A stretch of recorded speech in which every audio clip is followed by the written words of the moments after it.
Forget the Hollywood epics, the gleaming marble temples, and the dramatic image of barbarians storming the gates.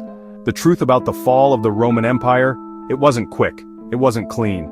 And for most people, it wasn't a fall, it was a long, slow unraveling. Let's take off the laurel crown and take a hard look at what really brought down one of the greatest empires in history. Number 1, it wasn't one fall, it was death by 1,000 cuts. The fall of Rome didn't happen in 476 AD like your high school textbook probably said. That date? It's symbolic, a footnote. By then, Rome was already a ghost of its former self. The truth is, the empire had been bleeding out for centuries. From economic crises to climate shifts, foreign invasions to internal rot, Rome didn't collapse, it eroded.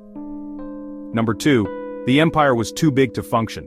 At its height, Rome controlled over 5 million square kilometers, stretching from modern-day England to Iraq. Sounds impressive, right? But managing that much land without modern transportation, communication, or logistics was a nightmare. It took weeks to send a message across the empire. By the time Rome knew about a problem, it was often too late. Keeping borders secure, roads maintained, and grain moving, it was like trying to duct tape a sandcastle during high tide. Number 3, an economy built on exploitation, and then inflation. Rome's economy was a ticking time bomb, built on slave labor, conquest, and taxes from new territories. But when the conquest slowed down, the income dried up. So Rome did what any panicked government does, it printed more money. But here's the catch, Roman coins were silver-based. To make more coins, they diluted the silver with cheap metals. The result? Rampant inflation.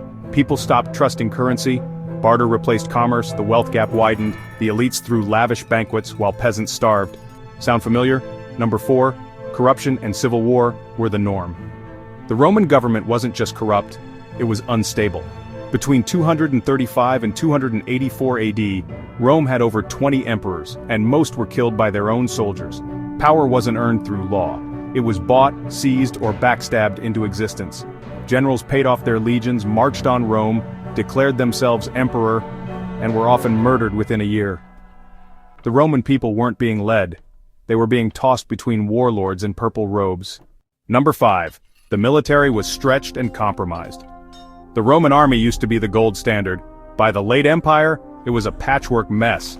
With fewer Romans signing up to fight, emperors recruited from outside tribes, Goths, Franks, Huns.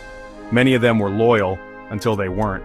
Rome even let whole tribes settle inside their borders, hoping they'd assimilate. Instead, they formed parallel power structures, armed, organized, and increasingly pissed off. So when Rome said, "Fight for us," many replied, "Why don't we just take this empire instead?" Number 6, climate change and plague, the invisible invaders. Rome didn't just face human threats, it battled nature too. Climate shifts in the 2nd and 3rd centuries brought colder weather and shorter growing seasons. Food shortages followed, famine spread.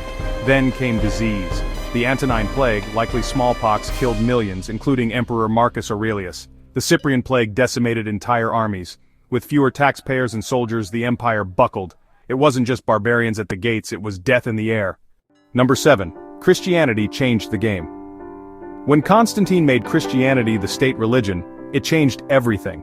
Pagan temples lost funding, traditional festivals vanished, and old Roman values like military glory and civic duty were replaced by promises of the afterlife and personal salvation. The empire no longer had a cultural glue holding it together. Now, it had religious factions, doctrinal battles, and holy wars inside its own walls. Unity turned to division, and that division weakened everything. Number 8, the Eastern Empire watched the West burn. In 285 AD, Emperor Diocletian split the empire in two, East and West. The East, based in Constantinople, had money, trade, and defensible borders. The West had Rome, declining cities, and problems. As the Western Empire collapsed into chaos, the Eastern Empire, later known as the Byzantine Empire, survived for nearly 1,000 more years. So technically, Rome didn't fall, half of it just stopped answering its mail. Number 9, 476 AD, the year the West gave up. In 476 AD, a Germanic general named Odoacer deposed the last Western Roman emperor, Romulus Augustulus. He was just 16 years old. There wasn't a massive battle, no city burned. Odoacer simply told the boy to go home, that was it. The Western Roman Empire didn't explode, it fizzled out. For most people, the fall of Rome didn't feel like the end of the world. It felt like Tuesday. The emperors were gone, sure, but the roads remained. So did the farms, the churches, the baths. Roman culture morphed into medieval life. Latin evolved into Italian, French, Spanish. People didn't vanish, they adapted. That's how civilizations die, quietly and then as something else. When we talk about the fall of Rome, we imagine doom, destruction, and darkness. But in truth, it was a transformation. Yes, the empire ended, but its legacy lived on. In law, language, architecture, and religion. Rome didn't fall in flames, it cracked under pressure, faded out, and left its bones for future civilizations to build upon.